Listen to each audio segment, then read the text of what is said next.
Hello Forza fans, we're here at the Yas Marina circuit, part of the content drop for the Update 2 release that came out earlier this week. And we're going to have to talk about a few things, aren't we? First of all, let's suppose the initial release of this game had all gone smoothly. The incremental release in content is very welcome and coming along as promised. We can argue till the cows come home, however, about whether there should have been more tracks ready for release or the overall quality of car models, but they can and should release new content as Forza evolves, so I'm not even going to start giving them a hard time about that. Which is overall positive for the title. Long may it continue. As we're about to see though, oof, the AI weren't part of the update this time around. In fact, I could re-release my video about the things Update 1 didn't fix, slap a bow on it, and it could also apply to Update 2 in the current state of the game. I'll link to that at the end of this video in case you haven't seen it. Bug fixes to areas like online loading times, game crashes, livery editing, exploits with tunes, car graphical fuel and tune glitches are certainly important short and long term.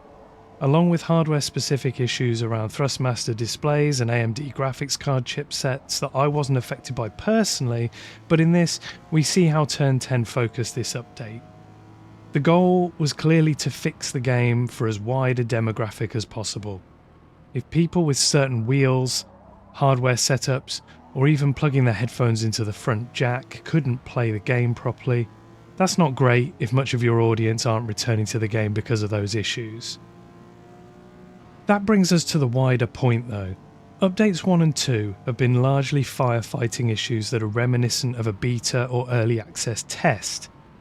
There are always going to be unforeseen issues once a game gets out into the wild with real people on a variety of hardware combinations, so it's hard to fully criticise, but really this does smell like we are a bunch of testers for an unfinished game. I've worked in the software industry personally, and although that's not game development, I have friends who have, or know somebody who has, worked in game development themselves. The stories are true. Long hours, the last minute grind to meet a release date, and often unrealistic expectations in terms of staff, time, experience and management to deliver a title to an eagerly awaiting audience. I have every sympathy with people on the ground trying to lovingly produce a Forza Motorsport game for 2023 and beyond. They have to listen to gamers like me waffle about their creation, and in some cases people like me have far more uncompromising expectations and don't care who they upset in voicing them. Having said this, there's no doubt this game isn't ready. 5 minutes playing with the AI in single player is enough to see it. And there are more problems outside of what is a very engaging handling force feedback model and multiplayer experience. Why did nobody step in and delay the release? Dropping new content for career mode doesn't feel like a good deed when the AI make the Builders Cup so unrewarding to play that under 10% of the player base have bothered to finish the first tour. I mentioned multiplayer being a highlight, which it definitely is, but less than 3% have completed 300 laps. Admittedly, online races can be short, but it's telling that such a small percentage are coming back for the 30 to 40 races that 300 laps would take after almost a month and a half since Forza was released. The release and subsequent fallout has been so damaging that we need to ask the question about if, and if so, how long is it going to take for Forza to recover? The forums have hundreds of posts from players declaring that they're done. The only meaningful player statistics I can get are from Steam, so exclude Xbox app and Xbox console players, but the trend is clear. Peak players from this month are just over a quarter of peak players from release month. A very worrying sign if players off of Steam are switching off at the same rate.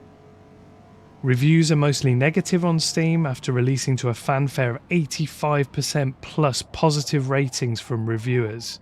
A closer look at the stats show that only 35% of people have rated Forza Motorsport positively.